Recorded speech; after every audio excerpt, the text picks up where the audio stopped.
കുട്ടികൾക്കൊന്നും മാമാട്ടിനെ അത്ര വലുതായിട്ട് പിടിച്ചിട്ടില്ലെന്ന് തോന്നുന്നു കേട്ടോ. എനിക്കിന്ന് മോർണിംഗ് ഡ്യൂട്ടി ആയിരുന്നേ. മാമാട്ടി എന്റെ കൂട്ടത്തില് പതിവ് പോലെ തന്നെ എണീറ്റ് വന്നിട്ടുണ്ട്. അപ്പൂസത്തെ പുതിയൊരു യാത്രയ്ക്ക് വേണ്ടിയിട്ട് പുറപ്പെടുവാണേ.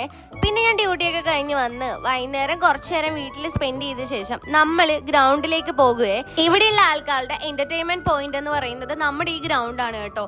ഇവിടുത്തെ സ്ത്രീകൾ എല്ലാരും തന്നെ ആയാലും അവരുടെ ജോലിയൊക്കെ കഴിഞ്ഞേച്ചും ഒത്തൊരുമിച്ച് വന്ന് കൊതി നുണയും പറയാനിരിക്കുന്ന സ്ഥലമാണ് കേട്ടോ നമ്മുടെ ഈ ഗ്രൗണ്ട്. പിന്നെ കുട്ടികളൊക്കെ കളിക്കാനും, അതായത് ഒരു ഗ്രൗണ്ടിൽ തന്നെ ഫുട്ബോളും ക്രിക്കറ്റും അങ്ങനെ എല്ലാ തരത്തിലുള്ള കളികളും നടക്കുന്ന സ്ഥലമാണ്. കൂട്ടം കൂടി നടക്കുന്ന എല്ലാ കുട്ടികളുടെ അടുത്തേക്ക് മാമാട്ടി പോകുന്നുണ്ട് കേട്ടോ. ആരും അവളെ മൈൻഡ് ചെയ്യുന്നില്ല. എല്ലാരും അവരവരുടെ വഴിക്ക് അവളെ ഇട്ടേച്ചും പോകുവാണ്. പിന്നെ അവളായിട്ട് തന്നെ പോയി അവിടെ കൂടിയിരുന്ന് കളിക്കുന്ന കൂട്ടുകാരുടെ ഇടയിലൊക്കെ പോയിരിക്കുന്നുണ്ട് കേട്ടോ. കുറച്ചു നേരം അവളിരിക്കണ കണ്ടു കഴിഞ്ഞപ്പോഴേക്ക് അവരവിടെ എണീറ്റ് പോയിട്ടുണ്ടായിരുന്നേ. പിന്നെ ഇരുട്ടാകാനായി കൊതുകിന്റെ ആക്രമണവും തുടങ്ങിയപ്പോഴേക്ക് നമ്മൾ അവിടെ നിന്ന് പോന്നിട്ടുണ്ടായിരുന്നേ. അവിടെ ഒരു അമ്പലമുണ്ട് കേട്ടോ നമ്മുടെ ഗ്രൗണ്ടിന്റെ അടുത്തായിട്ട്. പിന്നെ നമ്മുടെ സാരികൾക്കൊക്കെ ഓഫർ ഇട്ടിട്ടുള്ള കാര്യം നിങ്ങൾ അറിഞ്ഞിട്ടുണ്ടായിരുന്നല്ലോ. വിത്ത് ബ്ലൗസോട് കൂടി വരുന്നതും അല്ലാതെ വരുന്നതുമായിട്ടുള്ള സെറ്റ് സാരികളുണ്ട് കേട്ടോ. മാക്സിമം റേഞ്ച് വന്നിട്ടുള്ളത് 850 വരെയാണ്.